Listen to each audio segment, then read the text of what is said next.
In conference week, a TVI opinion poll says that Labour's going too far left to win next time. So what does the party say to that? The Imperial Hotel, Blackpool, where at the end of each day the delegates carry on the debate about the future of the Labour Party. And it's that future we're discussing tonight in the Imperial Hotel with two members of Labour's shadow cabinet. Mr. Michael Meacher, the spokesman for Health and Social Security, and Mr. John Smith, the spokesman for Employment. The question: do this week's conference decisions put Labour into a better shape to win the next election? To some Labour politicians, like Mr. Tony Benn, the answer is clear: win the miners' strike and then go on to win the election. But it may not be quite as simple as that, and anyway, to win the next election, Labour has to gain a clear 100 seats. And the opinion polls have not been too hopeful so far. In a special opinion poll, TVI has asked people how they would vote if there were a general election tomorrow. And the big two parties were neck and neck. 39% said that they would vote Labour, 39% said that they would vote Conservative, and 20% said that they would vote for the alliance parties. Now, that's slightly better news for Labour than the other opinion poll today, which had the Tories slightly ahead. But if we look back to the same time in the last Conservative government, then Labour were 11% ahead in the polls and still managed to lose. So how has the party shaped up this week? Denis Tuohy reports. There can be no doubt about the logic of our case. If logic, eloquence and justice had been the hallmark of what should have been done, we would have won this case months ago. But we've got to overcome a government whose bloody-mindedness has made thousands and thousands of our people face a situation that they've not faced since 1926. We've got food kitchens established in every village. We've had 3,000 of our people injured on picket lines. We've had 5 of our people killed as they fight for the right to work. For God's sake, colleagues, give support to our resolution and to the statement of the NEC and take us with you and with the NUM on the way to victory.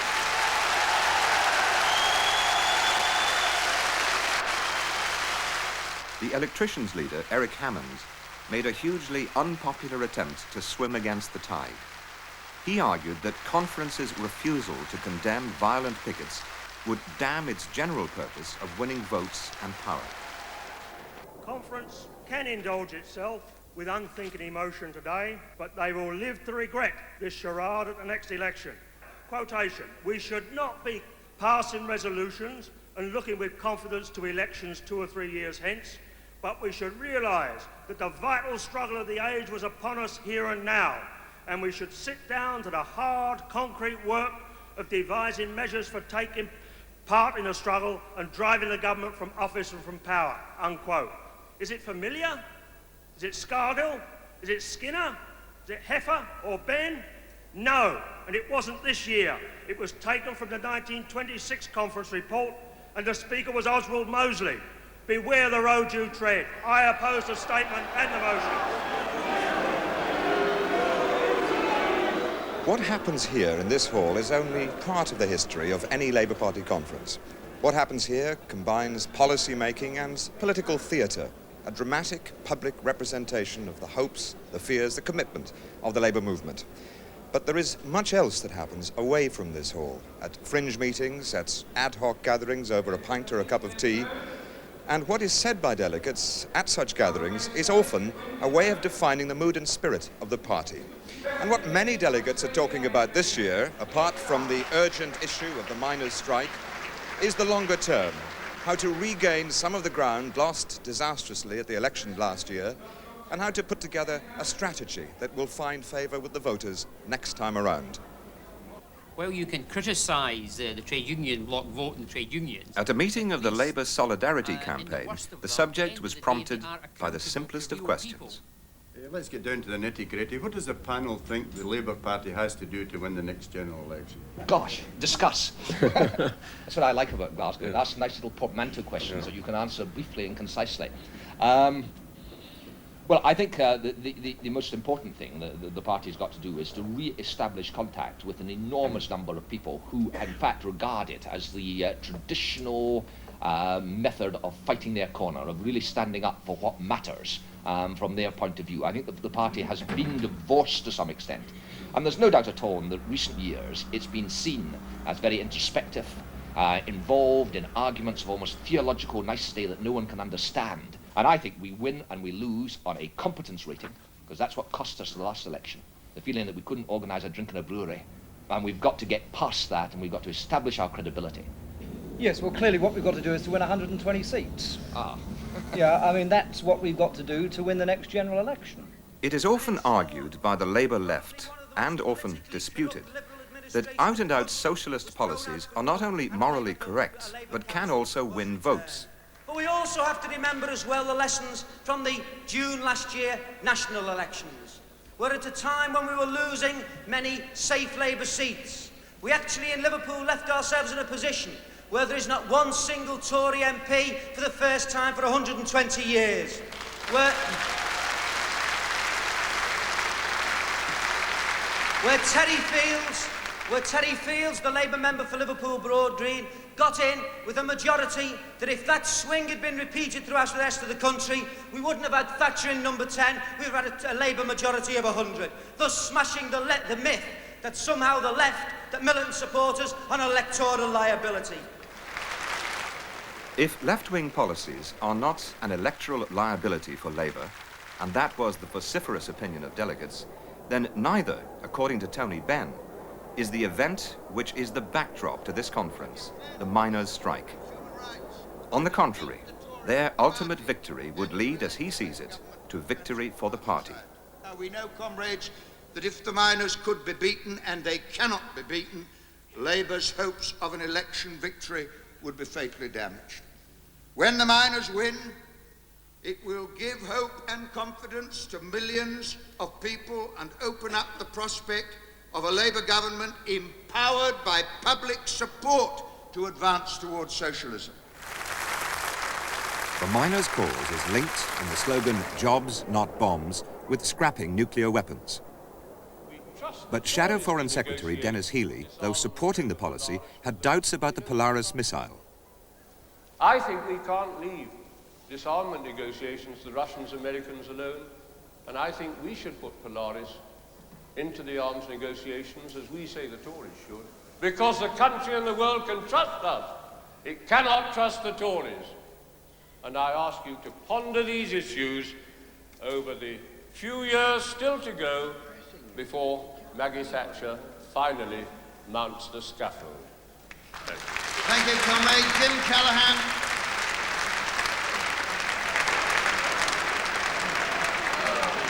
Mr. Healey's doubts were more forcibly echoed by his former cabinet colleague, former Prime Minister, James Callaghan. Mr. Callaghan was concerned at the international consequences of a Labour government going it alone. And it is because I fear, genuinely and sincerely and born out of some experience, that what is proposed, however laudable, can have the impact of destabilizing the present situation, fragile though it may be, by opening up a Pandora's box that I cannot support.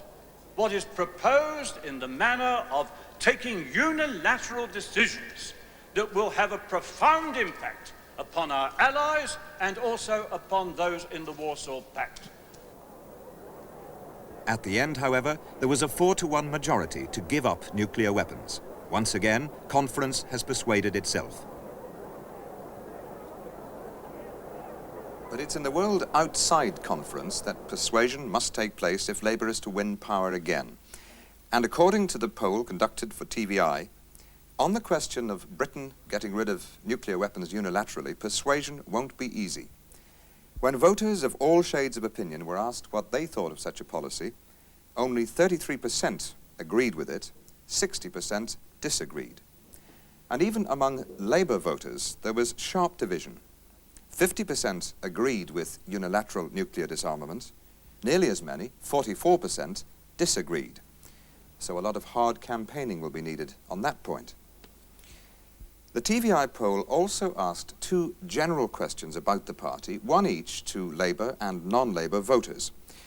Non-Labour voters were asked to choose from a list what they regarded as the biggest single obstacle to voting Labour. There was a clear winner. 31% said they felt the party was too left-wing. Next, 16% who saw it as a divided party, and 11% thought it would weaken Britain's defences. Other suggested concerns over nationalisation and the inexperience of Neil Kinnock as a potential Prime Minister came lower still, with 10%. When Labour voters were asked to choose from a list, the one item that they felt would most help Labour to win the next general election, here again the number one concern was clear. 41% wanted to stop having arguments between left and right. 16%, interestingly, wanted a more experienced leader, and 10% less dependency on the unions. So disunity, being too left-wing, nuclear policy, these are some of the concerns in the public mind in the week when, here in Blackpool, against the ever-present background of the miners' strike, Neil Kinnock has been seeking to draw the party with him on the road back to power. And when we win, let us use that power to keep our promise of liberty and of peace. For that isn't just the way to get power, it's also the way to keep power.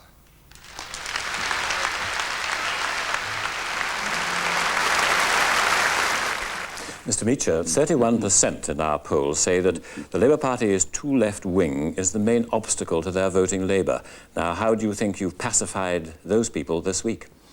Well, I hope we have, but the important point is that this 31% is of those who are not Labour voters. It isn't surprising if you ask Tories or Alliance supporters that they consider Labour too left-wing. I suppose if you ask Labour voters what they thought of the Tories, they would say that they were far too right-wing.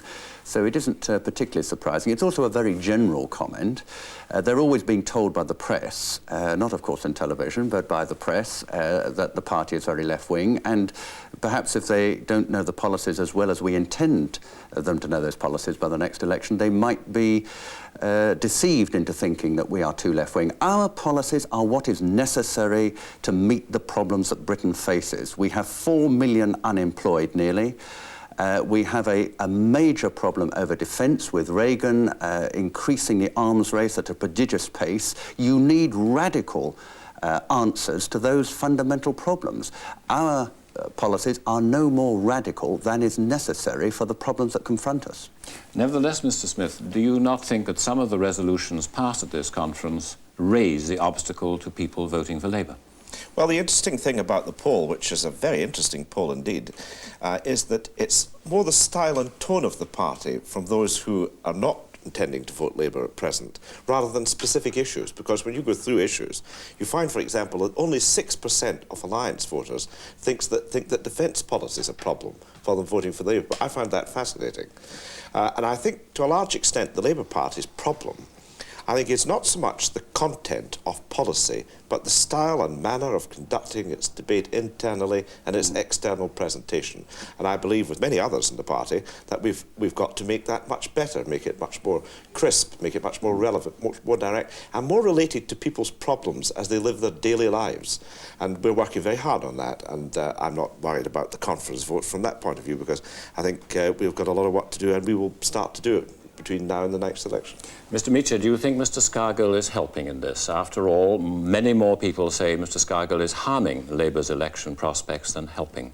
Well, Mr. Scargill does have the disadvantage, like Mr. Benn and Mr. Livingston, of having been selected as a demon of the left, and I think his presentation is an indictment of the media rather than an accurate reflection of the man he is. I think he's far more willing to negotiate a settlement of the current dispute, including over the issue of uneconomic pits, where the real issue is the unilateral determination of pit closures by management. That's what is being objected to, not a negotiation about uneconomic pits. And I do believe that that dispute could have been settled ages ago if Mrs. Thatcher hadn't provocatively appointed Mr. McGregor as the chairman of the National Coal Board. So to that extent, I don't believe that Mr. Scargill is anything like the kind of objection to Labour's prospects. I do think the miners' dispute is immensely important. He has rallied the whole Labour and trade union movement, and that is of great importance, and it will affect the outcome of the next election, undoubtedly. But, Mr. Smith, as a lawyer, do you think Mr. Scargill is right not to go to court? Do you agree with Mr. Scargill's view of legality? I don't think I do, but because I believe that the law has to be accepted and observed, although I do worry very much about the law being used in the aggressive way in which it is being used by some recent legislation, because if those of us who want to see a democratic society in which we accept a consensus behind the laws that are passed in Parliament, have all got to work to achieve that. I mean, you just can't create a situation in which you push people into a corner and then say, look, you've got to obey the law come hell or high water and expect it always to happen. In any event, it's rather, you know, it's more a debating argument than a real argument, because the truth of the matter is that you can't avoid the decisions of the courts because they can usually be implemented. But isn't it really a point that, say, a delegate said today in the conference, he spoke about Tory judges. Would you agree with that? Or Mr. Bickerstaff yesterday of Newpay. The question is not should we break the law, but which law should we obey? Well, he raised quite a smart point there, I thought myself, because you do have statutory obligations under things like the Chronically Disabled Persons Act and certain obligations under the Education Act. And if the government doesn't give you enough resources on the one hand to meet them, might you not be accused of breaking your statutory obligation to do things as well as your statutory obligation not to do other things? But by and large, I agree with the position that was adopted very firmly and very clearly by Neil Kinnock in his speech to the conference, that what we ought to do is to fight these policies on their merits, defeat them on the arguments, rather than get sidetracked into the issue of whether one obeys the law or not. But, Mr. Meacher, I mean, in your field particularly, where health is important, I mean, would you agree that Council should, in fact, as a resolution at the conference yesterday said, disobey the law? They didn't say, the resolution didn't say that the councils should disobey the law. They should be supported if they do. If they should be supported if they are forced into breaking it. That was the phrase used. Well, that's a very, very significant difference. And I do think it's extremely... You see, the point is, the question is, who is really behind this problem with the law? I mean, is it the councils who are behaving unreasonably, or is it the government who have put them in an impossible situation, where all they're trying to do is to protect their electors, to protect the services which they are there to provide? And is one to say the law, the law, the law, despite all the appalling social consequences? That cannot be right either. But do you agree with Mr. Kinnock, who said, how can you expect people to accept the legality of the laws that the next Labour government will pass if it is elected, if they now don't obey the existing law? Well, obviously, the Labour Party is wholly in principle behind the rule of law. There's no question about that. But we do believe that governments have to take account of what is reasonable too, that they have to behave in a way that people believe is socially responsible, that they don't put people in a situation in which they're back against the wall, they are forced to disregard the law. I mean, that is the real root of the problem. We wouldn't have a problem if there weren't rate capping, if there weren't rate support grant cuts, if there weren't grant penalties, with massive cutbacks in local services. Now, I can't believe it is right for councils tamely to accept this dictation from Whitehall and damage their electors. But Liverpool's man, Mr. Derek Hatton, says that Liverpool's success should be an example to the Labour Party. Do you agree with that? Is that helping to bring in votes to Labour? Well, the government backed down in relation to the Liverpool situation, not simply because of the activities of the council, although I think they fought a very vigorous campaign, but also because the Labour Party's frontbench spokesman, John Cunningham, intervened in discussions and negotiations, and the whole weight of the parliamentary party and the Labour Party was put into the... And of course Jenkins had, as usual, made a mess of it and had to back off in that situation. So I don't agree with the interpretation that it was simply the council. I think it was the whole of the Labour Party managed to expose the ludicrous situation which we were getting into in relation to Liverpool. And I think that's the example. When the Labour Party fights unitedly and determinedly and with popular and public support, as it's doing over the whole issue of local government, where centralisation is replacing local government, both in the theory of democratic politics and also in the way in which it operates on the ground, then the Labour Party scores significant victories like that, and there'll be a few more to come because the government has made an atrocious error in its policies in local government. Well, now, in the poll on nuclear defence, 60% disagreed with the idea that Britain should get rid of all nuclear weapons, whatever other countries do. Is that not going to be a liability at the next election? Well, political parties, in the last resort, have to stand up and declare what they believe in, even if at the present time it does not command majority electoral support. It clearly doesn't. There is no poll which has yet shown a majority in favour of unilateral nuclear disarmament. But many of us feel that is because the argument that any use of nuclear weapons by this country would be suicidal, because although we could undoubtedly, with 192 warheads on Polaris, do a lot of damage, the resulting attack on us would be annihilatory. Now, would any Prime Minister, including Mrs. Thatcher, actually use nuclear weapons in that circumstance? I beg to doubt it, and certainly I believe a Labour Prime Minister wouldn't. Now, I think that argument is not yet fully taken on board by the electorate. It's not enough just to say nuclear weapons out. We've got to win that argument, and I believe the arguments are there.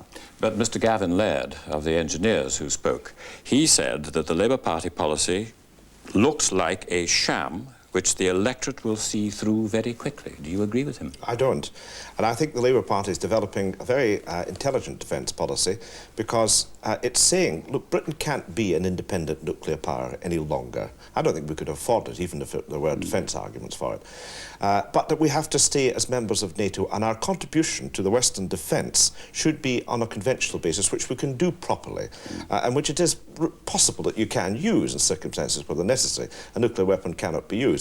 But the big problem I found at the last election, and I think which is still there, is that people interpret getting rid of Britain's nuclear capability as unilateral disarmament all round, that you're not going to have an army, a navy and an air force. And what the Labour Party's got to demonstrate is that we do believe that Britain needs to be adequately and properly defended, and in these circumstances an independent nuclear deterrent is not a sensible contribution to that.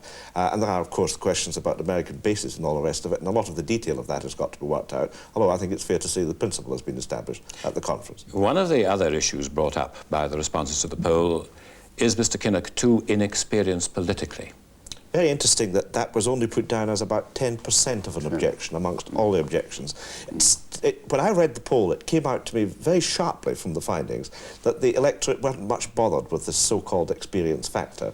Actually, Neil Kinnock isn't exactly inexperienced. I don't regard myself as totally inexperienced myself. No, but he hasn't been in the cabinet. The same day. He hasn't been in the cabinet. Yes, but he'd been closely involved in political activities since then, and Mrs. Thatcher wasn't all that experienced. Not that I wish to use her as a model on which our leaders should base his activities, but he certainly, I think, is learning very fast, and he's shown the capacity to be courageous and to take decisions very clearly and firmly. And I think running the Labour Party in opposition, it might just be harder than being a Prime Minister.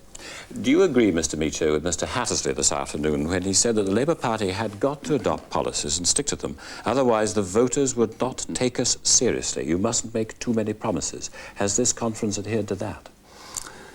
First of all, I agree with the statement that Roy Hattersley made. That is obviously sense. There is no point in producing a shopping list which is not feasible, which is not fundable. And I think in terms of economic policy, there is a wide and deep awareness in the country that there is a limit to what we can achieve. We do believe that... But aren't you not then going to dissatisfy some of the pressure groups? Well, we may. I'm not sure which pressure groups you're talking about, but I'm concerned with the electorate. That's our pressure group. And certainly, I believe that we are getting in line with the electorate. I think our jobs strategy is not promising that we can end unemployment even within 5 years. I think we can make one huge dent in the dole queues. I certainly think that we can achieve a degree of sustained expansion of the economy that we haven't seen for 5 years. And I certainly think that we can avoid some of the problems which the French government have had. Now, I think that is moderate, but sustainable. Thank you very much. One of the poll's answers was they didn't like to see too much argument between left and right in the Labour Party, and you may have adhered to that tonight. Thank you very much. Good night.